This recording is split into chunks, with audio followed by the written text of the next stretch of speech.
Sveiki, su jumis yra Svajonių Taro. Šiandienos bendras būrimas vadinsis, ar jūs turit sveikatos problemų, ar jie labai jos rimtos, ar visgi jeigu sergate pasveiksite, ar jūs atvirkščiai neturite jokių sveikatos bėdų. Vis tiek dauguma žiūri įvairios situacijos, taip pat yra nėštumo korta. Tai tie, kurie galbūt norit susilaukti vaikelio, galbūt yra proga pasitikrinti, užduodami tam tikrą klausimą mintyse ar kažkaip vizualiai įsivaizduoti tą situaciją, ne? Iš tikrųjų, labai noriu padėkoti, kad prisijungėte prie mano kanalo, kad mane stebite, kad esate su manimi ir kaip visą laiką paprašysiu dalintis mano vaizdo įrašu, komentuoti, prenumeruoti YouTube kanalą, nes tai man labai padedate, tai nieko jums nekainuoja. Ir dar ką. Iš tikrųjų, jeigu norit su manim susisiekti ar atsidėkoti, komentaruose rasite, kaip tai padaryti. Taip pat noriu priminti tiems, kurie nauji žmonės, tai labai pasakysiu, būkite atsargus, nes mano anketa yra naudojama kaip kažkas pasivogė su mano nuotraukomis. Tai jeigu tikrai norit parašyti man, asmeniškai man, rašykit į Eglės Vaitelytės Lavinskienės anketą Facebook'e ir tikrai su manim susisieksite. Aš nesu jokia Elizabeth Santos ar ten Eterina, visokios ten meksikietiški vardai, tikrai taip nėra. Esu lietuvė, esu tikra mama, auginu dukrytę ir esu tuoj neužilgo antrą gražuolį berniuką. Tai va, iš tikrųjų, ką noriu pasakyti, bet kada bežiūrėdami šitą įrašą atminkite, kad sukčių yra labai daug. Ir jeigu jūs norite tikrai man asmeniškai parašyti ir tikrai būna, užkimba merginos, tikrai būna tokių, kad merginos sako, aš rašiau jums, mes bendravom, o sakau, mes net nebendravom, kaip tas pokalbis vyko. Tai kalba taip, kaip aš net nedirbu, ypač su naujais žmonėmis ir tikrai tas, kas mane pažįsta, tai žino, kad pirmas būrimas pas mane truputėlį kitoks. Dėl skaičiavimų, dėl kosmogramų ir taip toliau. Ne vien kortos eina. Taip, kad žinokit, neapsigaukit, jeigu man norite asmeniškai parašyti ir susisiekti, tikrai tai galit padaryti mano asmeniniu. Taip pat bendri būrimai, aš visą laiką dedu ir į Svajonių Taro puslapį savo Facebook'e ir YouTube'e. Tai aišku, galite ir komentarę parašyti, kaip su jumis konkrečiai susisiekti. Taip pat bus duomenys, kaip su manim susisiekti. Tai va. O dabar prieikime prie tam tikros intuicijos. Iš tikrųjų, būrimas turi būti taip, skambėti taip, arba turėtumėt į patį būrimą reaguoti truputėlį pagal nuojautą. Užduokite savo klausimą viduje. Tai gali daryti tiek merginos, tiek vaikinai, tiek vyresnio amžiaus žmonės. Apskritai galbūt jaučiatės puikiai, bet norit sužinoti, patikrinti, kokiagi jūsų situacija. Duokit savo laiko pagalvoti. Išsirinkit vieną kortą, geriausiai paturiu vieną, kad būtų konkretesnis atsakymas, ne? Bet jeigu jaučiate, kad tai gali būti keli variantai, tai rinkitės kelis variantus, neskubėkite daryti išvadų, duokit savo laiko pamastyti, pagalvoti, apsvarstyti, nuojautą nuvesti ten, kur reikia. Taigi, tie, kurie jau apsisprendėte, beje, kaip tai padaryti, labiau pasakysiu, dabar žiūrit irgi gali svarstyti, bet jeigu dar papildomai reikia laiko, sustabdykit vaizdo įrašą ir duokit laiko pagalvoti savo. Pamastykit, kuris iš šitų visų variantų labiausiai tinka. Tai geriausias dalykas susikaupti ir gerai pasvarstyti. Nuojauta niekada neapgauna. Kiekvienas žmogus turi tam tikrą nuojautą, turi energiją, Mes visi turime energiją ir dažniausiai mūsų pačių nuojauta atveda ten, kur reikia. Taigi, pradedam. Aš irgi įsirinkau variantą pagal save, nes irgi turiu pasižiūrėti. Tai tie, kurie pasirinkote pirmą variantą, tai tikrai šiuo metu yra truputėlį sudėtinga situacija. Kaip matome, čia yra neįgalus žmogus ir pinigai nupaišyti ir skurdas. Iš tikrųjų, šiuo metu gali būti keli variantai, gali būti ir skurdas, ir neįgalumas, ir sveikatos rimtos bėdos. Tai gali būti ir lūžiai, ir traumos, ypač atsargiai per ledą ar sniegą, ar apskritai per šlapdribą, atsargus būkite kelyje. Iš tikrųjų, šiuo metu pas jūs juodi debesis. Tai pasakyčiau, ar sveikatos bėdų turite, taip turite, bet ir su finansais yra sunku. Reiškia, ir gydytis bus gana sunku. Ne? Tai reiškia, vaistam galit neturėti pinigėlio. Aišku, turtingi žmonės nepadės, jie praeis pro šoną. Jūs gali suprasti arba toks žmogus, kuris pats turi sveikatos bėdų, arba toks, kuris pats neturi pinigų. Toks tokį supranta, nes tokie žmonės vienas kitam padeda. Taip, jūs turite sveikatos problemų arba finansinių problemų, vienas iš dviejų iš tikrųjų, bet šiuo atveju, kadangi kalbam apie sveikatą, pasakyčiau, taip turite. Ir tai galbūt yra, jau galbūt su visam gyvenimui. Negalė kažkokia tais ilgas gydymas. Tie, kurie pasirinko antrą variantą, kas pas jūs? O, marionetė. Iš tikrųjų, marionetės korta irgi parodo sveikatos problemas, vėlgi negalę.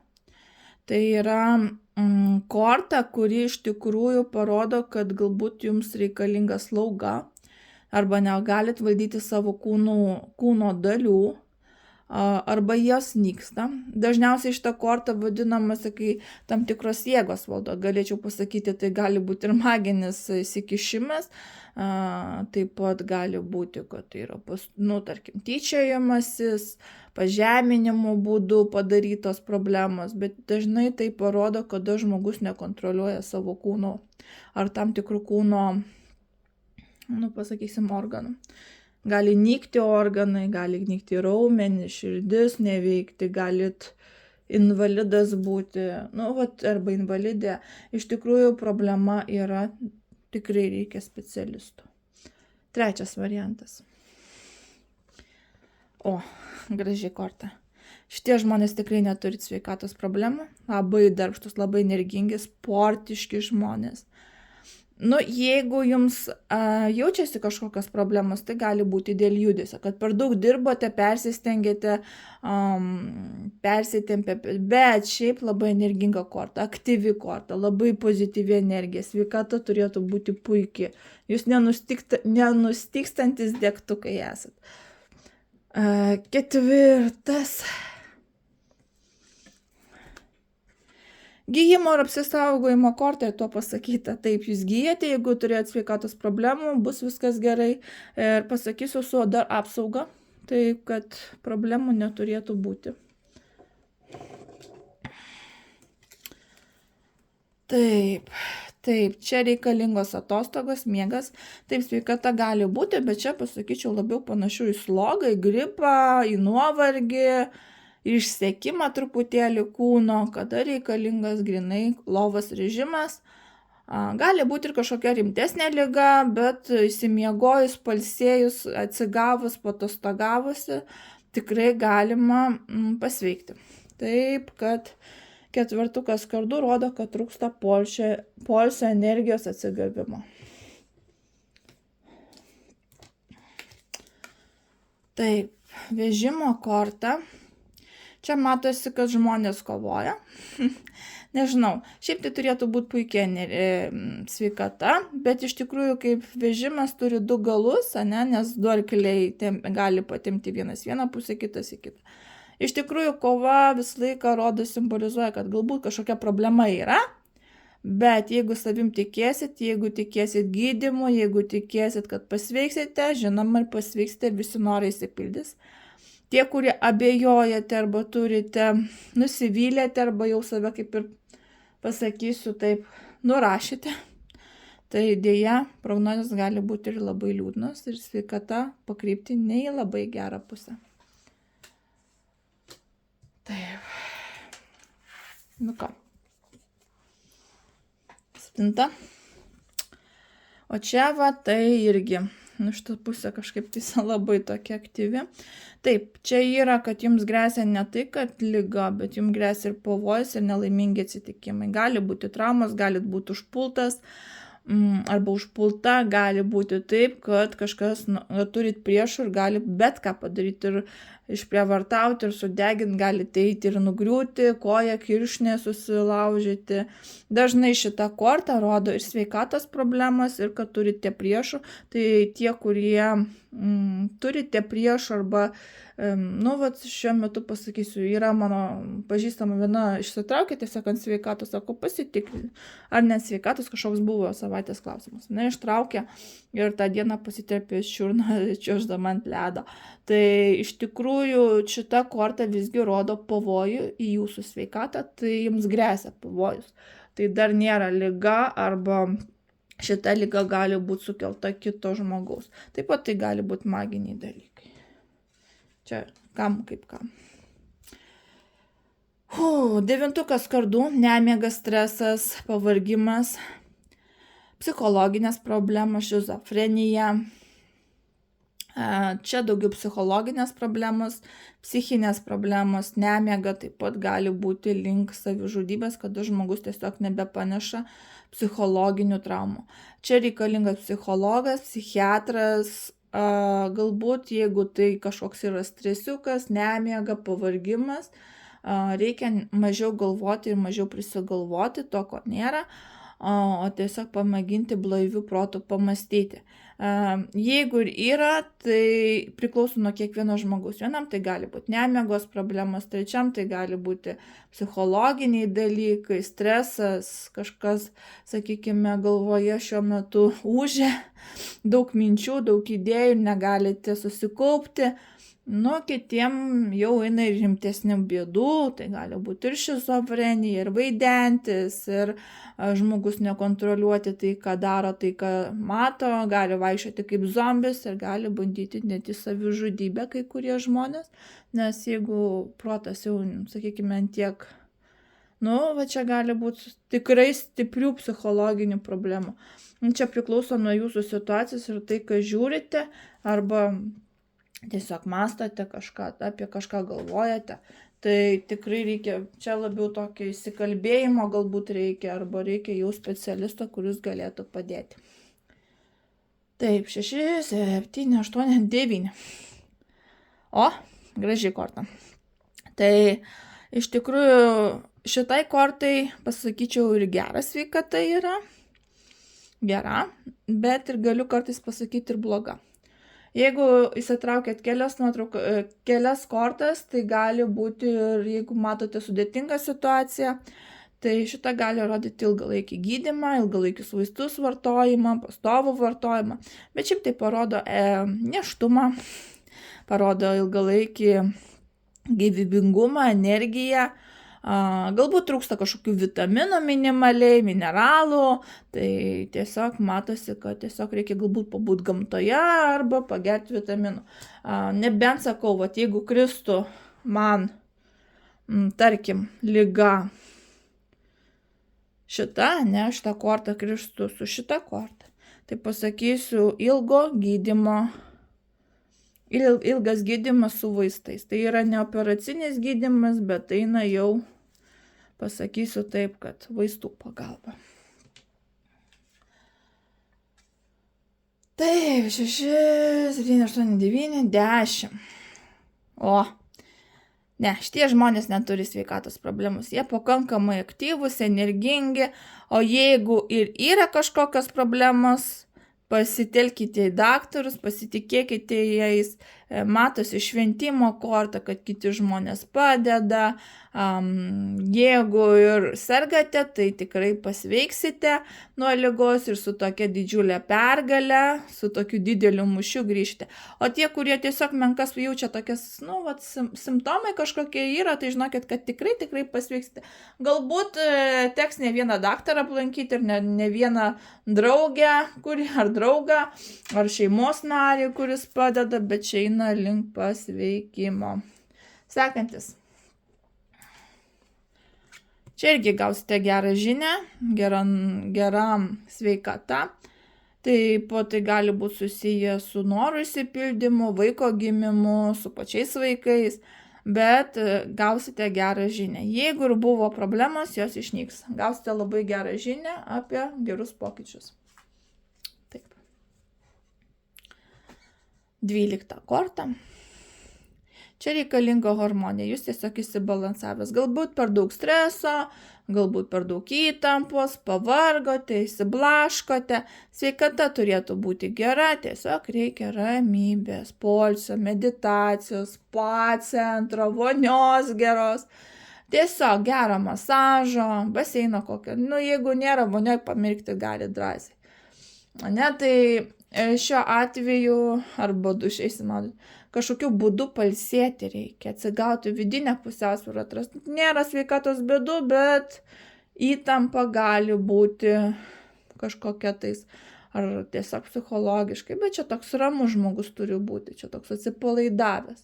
Atsipalaidavimo trūksta, tai bet minimaliai. Dvejetukas lazdų. Čia yra pasirinkimo korta, aš nežinau, kodėl aš čia ištraukiau, čia pasidėjau. Iš tikrųjų, galbūt taip turėjo būti, nežinau, kodėl jinai čia atsidūrė. Dėl sveikatos galbūt tenka daug apsvarstyti. Tai yra, kada turite 2 pasirinkimus. Tarkim, kažkas siūlo operaciją arba siūlo kažkokį netradicinį gydymą. Arba dar neapsisprendžiat, kur vykti, gydytis Lietuvoje ar užsieny, ar kaip toliau elgtis. Kokį gydymą pasirinkti, kaip toliau elgtis. Tokia apsisprendimo. Dėl ar sergate ar ne, nepasakysiu, bet čia reikia labai gerai apgalvoti, kodėl šitą kortą atsirado čia. Šiaip atrinkinėjau kortas, bet matyt, šitą kortą turėjo ateiti iš tą kaladę, nes aš jos neužmačiau. Tai dvejetukas lazdų rodo pasirinkimą. Kaip toliau elgtis. Ir sakykime, šitą pasirinkimą, jeigu ir yra sveikatos bėdos, jūs turite apsispręsti patys, kas jums atrodo teisinga, kokia nuojauta. Jeigu turite sveikatos bėdų, galbūt reikia išvykti į užsienį, galbūt reikia gydytis kitą miestę, galbūt reikia taip ar anaip. Tiesiog nuspręskite. Jeigu tai siūloma kažkokia operacija, irgi labai gerai viską apgalvokite, apsiskaitykite, pasižiūrėkite, nuspręskite, duokit savo laiko pamastyti, nes būtent dvejetukas lazdų parodo jūsų apsisprendimą, ką toliau daryti. Taip. Tan. Ir tai pasižiūrėsim 1, 2, 3, 4, 5, 6, 7, 8, 9, 10, 11, 12, 13, 14 kortą. O žinia, tai yra iš tikrųjų, kada jums yra problemas, bet galbūt menkos, reikalinga tradicinė medicina, užtenka žolelių, sirupų kažkokių, galbūt atsimenate tokias tradicinės priemonės kaip taurės ant nugarą, ne? Galbūt reikia dėlių kažkokių tais terapijos. Iš tikrųjų, čia yra žinia, tai yra žiniuonė, ragana, mediumė, arba tai yra gydūnė, žolininkė, kuri viską gydo tradicinė medicina. Taip pat apie ligą reikėtų daugiau pasiskaityti, jeigu jinai yra. Daugiau informacijos sužinoti. Reiškia, jūs turit būti apsiskaitę, žinoti viską apie būtent tą ligą. Nenumeskite ir daktarų informacijos, bet iš tikrųjų kažkaip rodo, kad reikėtų ne operaciniu būdu, o natūraliu būdu gydytis, kuo tradiciškiau, kuo senoviškiau. Tai būtent tie variantai jums gali padėti. Čia jau jokios operacijos nepadės, jokie vaistai, o tradicinė medicina. Taip, kas anksčiau buvo naudinga, o ne dabar. Taip. Pasimečiau vėl skaičių, buvo liktai 14, 12, 13, 14, 15. O, labai gera korta, sveikstam. Labai aktyvus, labai energingi, sveikata puikiai. Jei turėt sveikatos problemų, jos labai greitų metų išnyks, veikimas garantuotas, būsite aktyvus, energingi ir laimingi. Čia yra grynas pasveikimas, laimė, džiaugsmas. Tak. Tiek to. Sekanti korta. Nėštumo korta. Viskas, kas susijęs su nėštumumu. Čia nėra liga, bet pasakysiu merginos atvirai. Pas mane maždaug 7 mėnuo, dabar šiuo metu, nežinau, kada video šitą žiūrėsit. Būtent dabar šiuo metu, kai darau šitą video, tai žinokit, patikėkit, nugaras skauda, spaudimas kritinėja, šakinėja ir žemas yra. Kaip sakoma, nėštumas ne liga, bet žinokit, patikėkit, kiek daug ligų atsiranda būtent per nėštumą. Šiaip tai matau tos, kurios nori susilaukti vaikelio, susilauks vaikelio. Gali būti problemėlė su vaikučiu, gali būti problemėlė su gimda.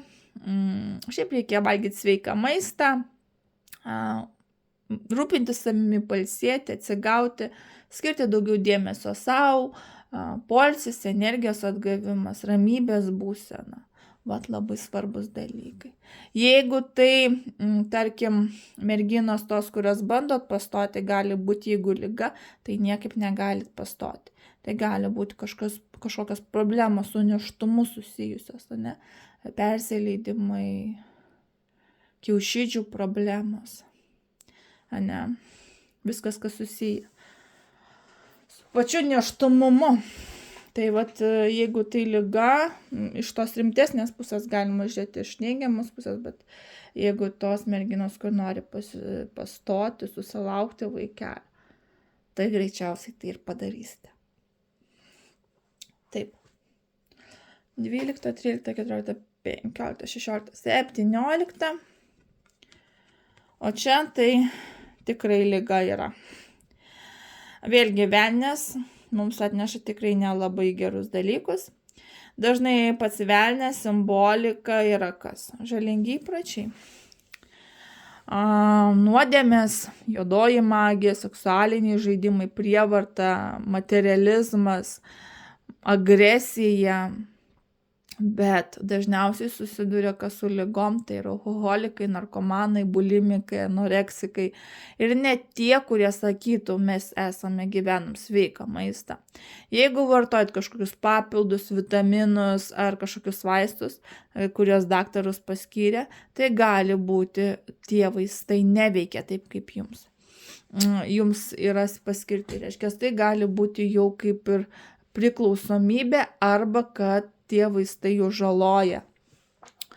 Šiuo atveju pasakysiu taip, tie, kurie serga, turite, galbūt kreiptis vėlgi pas stiprius specialistus, nes čia prarandate kontrolę. Nevaldote savęs, nekontroliuojate ir tikrai problemų turite ir tai tikriausiai susijęs su žalingais įpročiais. Taip pat priklausomybėmis, bulimijomis, anoreksijomis. Dar sako, azartiniai lošimai eina, ne? Smurtas. Vaidentis galbūt gali. Galit nekontroliuoti pykčio protrūkiai, energijos praradimai. Kažkas tokio, kaip sakoma, kas susižiebs ant galvos, ne? Ir paskutinė korta. Reflection korta, Kaip ir pradėjom blogai, taip ir užbaigėm blogai, ne? Apie šitą kortą reikia galbūt šiek tiek plačiau. Kaip matote, gerbimieji, šita korta yra vaidenasi. Tai dažniausiai yra prilygstama sudėtingom jau situacijom. Tai korta vedanti prie pomirtinio gyvenimo arba jau prie komos ar prie mirties. taip pat dažnai serga šizofrenija, šizofrenikai, vėžininkai, onkologinės ligos, psichologinių problemų turinti žmonės arba yra apkeikti, vaidenasi. Taip pat tie, kurie turi žalingus įpročius, kaip ir velnias, bulimikai, anoreksikai, alkoholikai, narkomanai. Šitie žmonės žiūri save į veidrodį, iš išorės viduje kūnas atrodo gražus, seksualus, o viduje pūva. Esu pasitaikius taip, kad vienas žmogus kreipėsi ir sako, ar aš išgyvensiu. Jinai žinojo prognozę, bet, kaip sakoma, patikrink sveikatą, kaip jūs žinote, tie, kurie būrėtės pas mane dėl sveikatos, aš prašau nulinės informacijos. Paklausėte, ar galite pasakyti apie sveikatą? Taip. Ir žiūriu, ką korta sako. Tai šiuo atveju gali būti raumenų nykimas, ir širdis, ir inkstai, ir onkologinės ligos, visos retos ligos, nepagydomos ligos, ir įvairaus pobūdžio, kuris jau, galima sakyti, turi minimalų šansą dėl gyvybės. Iš tikrųjų, ar iš tos situacijos galima išeiti? Galbūt ir galima, tik aš nežinau, čia kiekvienam individualiai. Bet situacija tikrai labai labai rimta. Reflection korta visą laiką man atstovauja sunkes onkologinės ligas ir viena koja karste. Jeigu ne dabar esate toj situacijoje. Tai vat, toks mano būrimas. Jeigu norit plačiau sužinoti apie sveikatą, sužinoti, kaip toliau seksis, pasveiksit, nepasveiksit, kaip ta liga vystysis ar ne, galite kreiptis analizę. Taip pat galima pažiūrėti, ar neturite įgimtų problemų, tai yra jau, sakykime, nulemtos ligos, ne? Sveikatos bėdos, traumos ir taip toliau. Nes dažnai žmonės klausia, susiduria su tom traumom, su tom ligom, visą laiką, visą gyvenimą kovoja. Tai šituo atžvilgiu pasakysiu taip, jeigu kreipsitės, aš dirbu tik su vardais ir su gimimo datos, man tiesiog užduodamas klausimas, ar turi sveikatos bėdų, be paaiškinimų, ką turite, kaip jums toliau elgtis, veiksit, nepasveiksit, aš pati pamatysiu. Dažniausiai naudoju šitą kortų kaladės veikimui, sveikatai žiūrėti, nes yra tokių gražių kortų, kurios yra gan nemalonios, bet jos parodo konkrečią situaciją. Dažniausiai neklysta mano kortas, absoliučiai neklysta, aš niekada nežinojau, kad klysta. Netgi tie žmonės, kurie pas mane kreipiasi, po kurio laiko sako, žinot ką, aš galvojau, kad aš sveika arba sveikas. Bet dėja pasitikrinau, rezultatas mane nuvylė ir jūs visiškai buvote teisi. Tai tikrai buvo žmonių įspėjimų ir žmonės tikrinosi po mano įspėjimų ir tikrai situacija nėra visada maloni. Ir jeigu klausėte, aišku, būna galima pažiūrėti, pasveiksit, nepasveiksit, ką daryti dėl pasveikimo, jeigu yra, sakykime, tos sveikatos bėdos, kaip toliau elgtis. Tai tie, kurie yra tokių, kuriems išgelbėjau gyvybę, net ir taip pasakysiu, nes ankstyvoji stadijoje rasta buvo. Bet iš tikrųjų, ką norėčiau pasakyti žmonėms visiems? Būkite sveiki, energingi, aktyvūs, laimingi ir neturėkite sveikatos bėdų. Mintis materializuojasi. Tikėkite, kovokite ir būkite stiprus. Su jumis buvo Svajonė Dara. Iki, myliu, bučiuoju.